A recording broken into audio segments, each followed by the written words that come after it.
Hi everyone, welcome to this week's Halton Hills housing update. So we had a bit of a weird week last week. Our inventory remains super low and our sales are still there.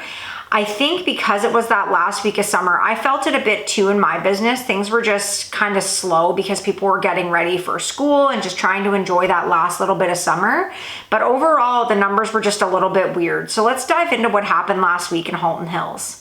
So in Georgetown this week, we only had 14 properties sell, which is a very low number. That was like kind of June numbers, and it was half of what we were seeing about a month ago. So I'm not sure if this is due to the fact that there's not a ton of stuff to buy, or if this is just kind of an off week, but I'm gonna be watching this closely because that's a pretty big dip compared to the busyness that we were seeing the last few months. Of those 14 properties, 6 of them sold over asking, so we definitely still continue to see the bidding wars, but overall those numbers are low compared to what we were seeing. Another scary low number was the number of new listings. So we only had 12 new listings last week.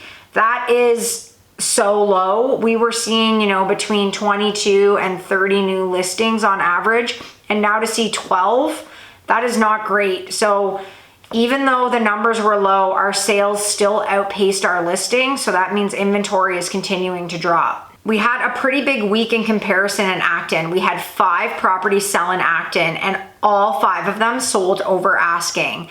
So that's a big week for Acton, and we're continuing to see that demand, especially in the lower price points there. So we had 3 new listings in Acton this week, which means our new inventory is not even close week over week to meeting the demand that we have in Acton. In Glen Williams this week, we had 1 property sell and 2 new listings. We had no sales in Limehouse, but we did have 2 new listings. In Limehouse though, you're starting at 2.6 million, so that is definitely why we see less properties transacting there. In the rural market, we saw 2 properties sell, which is a good number for rural, but we did have 4 new properties enter the market, so we should see a jump in their inventory there. So now let's talk about the situation that is our available inventory. This is our lowest number thus far this year. We are down to 90 active listings. That is very low. Our lowest number, I think, was 98 prior to this. So that is not good news for buyers. There are 9 in the sold conditional status. So when you think about all of Halton Hills, we really only have 81 properties to choose from. That is a very, very scary number in terms of trying to meet buyer demand right now. In Georgetown, again, lowest number to date, we are at 45 active listings. That's like no active listings. When we look at our price points, so under 700,000 dropped this week to 9 active listings. 6 of those are condo or condo townhomes. So again, very low inventory under 700. The 700 to 800 price point remained the same this week at 3 active listings.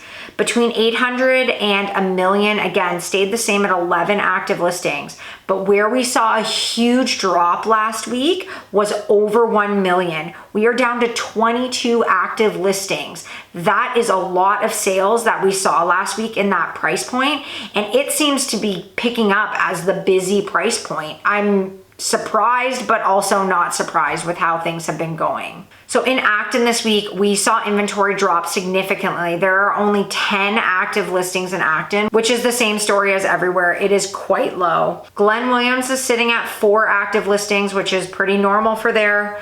Limehouse is up to 3 active listings. And in the rural market, we are up to 28 active listings. The good news is there are 3 properties available under $1 million. So if you think you want to kind of get out of town a little bit and your budget is not high, now is the time to maybe think about looking at the rural market. So again, this was a weird week. When I saw the sales numbers were pretty low, but when I saw inventory numbers, they were like way lower. So I'm not sure if this is sort of a blip, and if this week we're gonna see some people that, were getting their houses ready and are going to be listing after the long weekend. I do think as kids return back to school, parents are going to be back in buying mode. I just think, and I felt it too in my life and in my business, things last week, it just felt like a bit of an in-between week where we tried to enjoy the last week of summer. So I think that that is sort of what happened this week. I'm really looking forward to next week's numbers because it's going to hopefully show us the trend that we're going to be on for September. Because if this keeps up, I mean, our numbers for September might start to be going in the opposite direction of what we were seeing in July and August. So I'm actually really looking forward to next Tuesday's numbers to see where this trend is going and what I think is going to happen for the rest of September. So I'll see you next Tuesday, everyone. Have a great week.